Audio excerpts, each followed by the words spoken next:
O preço das ações, eles quase sempre respeitam um certo limite de movimentação para os preços. E saber identificar esse limite vai ser essencial para que a gente possa encontrar excelentes oportunidades para comprar e vender ações.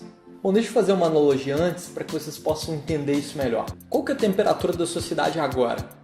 Se você estiver aqui na região sudeste, é bem provável que esteja ali por volta de 26, 27 graus, que é a temperatura média, né? Agora, qual que é o mínimo que a temperatura costuma chegar aí na sua cidade? Continuando no exemplo aqui da região sudeste, eu diria que muito dificilmente a temperatura chegaria ali abaixo dos 12, 13 graus. Ao mesmo tempo, ela também não passaria ali dos 38, 39 graus, concorda? Agora vamos supor que você mora na região sudeste do Brasil e que a temperatura da sua cidade fosse o preço de uma ação. Se a temperatura da sua cidade estivesse em R$13, vamos supor, você acha que a maior chance seria dela subir ou cair? Se você já sabe que ela quase nunca chega abaixo de 13 graus, né, é muito óbvio que a enorme probabilidade é de que a temperatura volte a subir. Isso, portanto, poderia ser uma excelente oportunidade de compra, né? Vamos supor, então, que você comprou a R$13, né, a 13 graus, e ali 2 dias depois você teve um lucro enorme, né? A temperatura finalmente chegou ali perto dos 38 graus. A partir daí, né, que a temperatura chegou ali nos 38, você sabe que a chance de que a temperatura continue subindo é muito pequena, né? Pensando assim, podia ser uma ótima oportunidade para você realizar os lucros, concorda? E é exatamente isso que a gente vai aprender a fazer com as ações. Delimitar qual a faixa de preço mais provável para aquela ação e aonde que ficam os limites inferiores e superiores de movimentação para o mercado. Assim, quando a ação estiver próxima do limite inferior, pode ser um bom ponto de compra. Enquanto quando ela estiver próxima do limite superior, pode ser um bom ponto de venda. Agora, qual que é a melhor maneira de determinar essa faixa? Quando a gente estava falando da sua cidade, a temperatura variava ali entre 13 e 38 graus, né? Isso dá uma variação máxima em relação à temperatura média de por volta de 13 graus. Agora pensa que ao invés da sua cidade, você está no deserto do Saara. Lá, a temperatura média pode ser ali por volta de 30 graus. Entretanto, ela vai de menos 5 graus à noite a 55 graus de dia.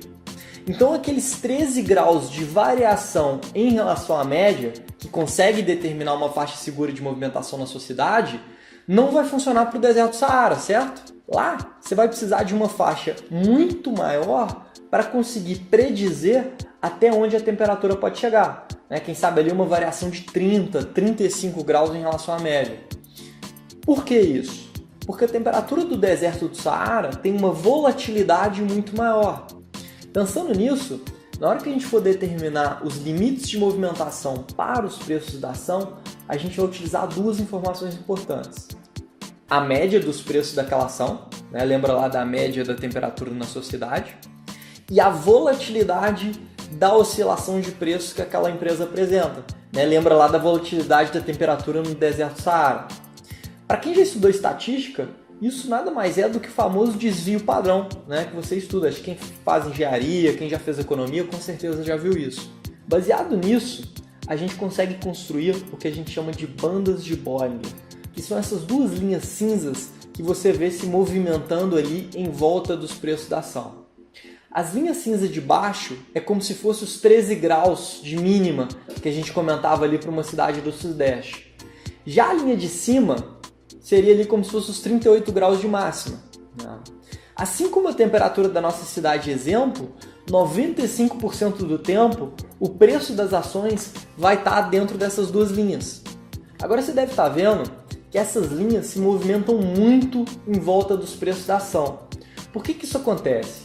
Porque diferente da média de temperatura da sua cidade, a média do preço das ações varia muito conforme o tempo passa. Isso faz com que a faixa mais provável de preço para as ações oscile bastante. Por isso a gente utiliza uma média do preço nos últimos 20 dias para construir as nossas bandas de Bollinger. Então quando o dia de amanhã entrar no cálculo das bandas, o dia de 20 dias atrás sai do cálculo das bandas. Então com isso ao longo do tempo essa média vai se movimentando para se ajustar às mudanças no preço.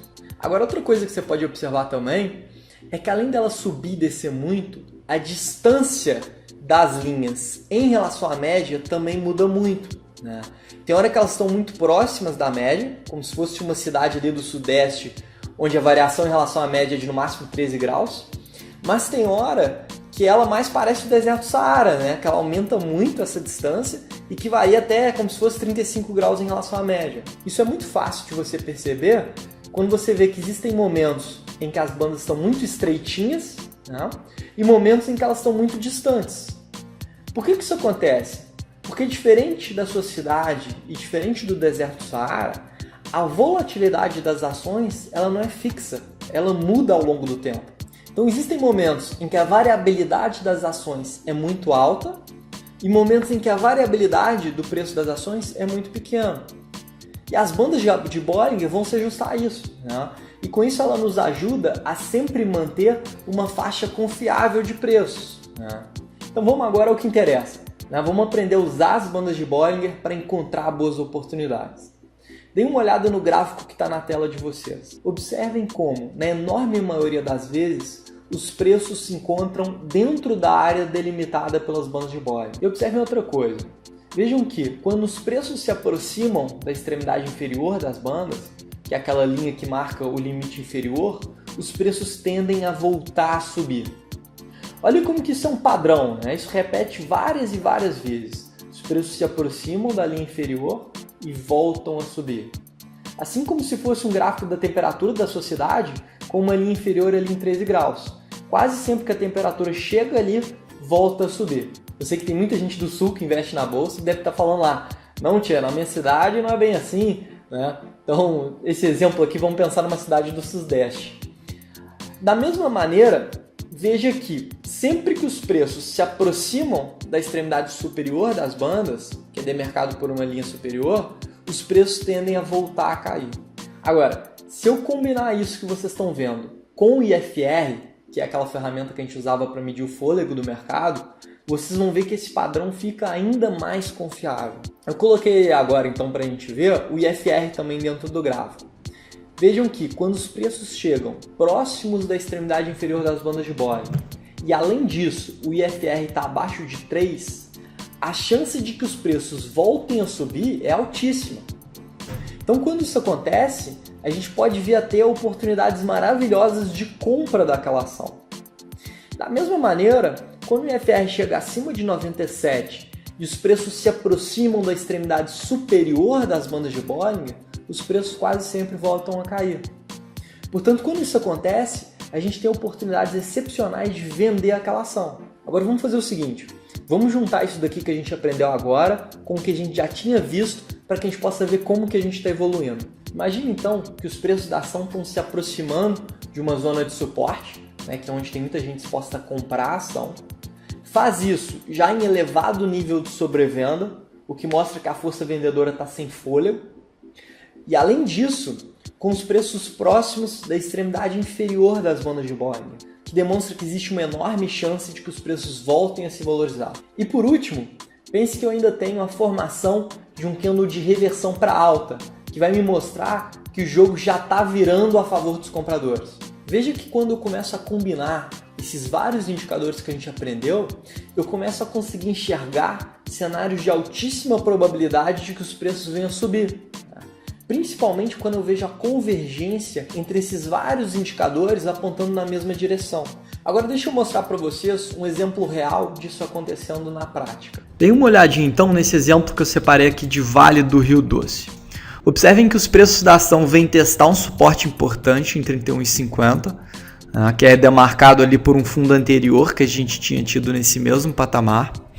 Na proximidade do suporte, a gente tem a formação de um candle de reversão, né? Vejam que a gente tem uma sombra inferior mostrando que realmente houve a reentrada da pressão compradora na proximidade desse suporte. Além disso, a gente tem os preços próximos da extremidade inferior das bandas de Bollinger e, além disso, temos o IFR abaixo de 3. Né? Então vejam que a gente tem uma grande convergência de fatores apontando para a possibilidade de recuperação no curto prazo. Isso gera uma enorme probabilidade de que a ação venha a subir antes de continuar caindo. E o que a gente vê nos dias seguintes é exatamente isso. A ação se valoriza de maneira muito significativa, né? A gente tem uma alta ali de praticamente 10% e com isso a gente tem uma oportunidade excepcional de ganho em poucos dias. Esse é só um exemplo do poder de decisão que a gente ganha ao combinar todos esses indicadores que a gente está conhecendo aqui.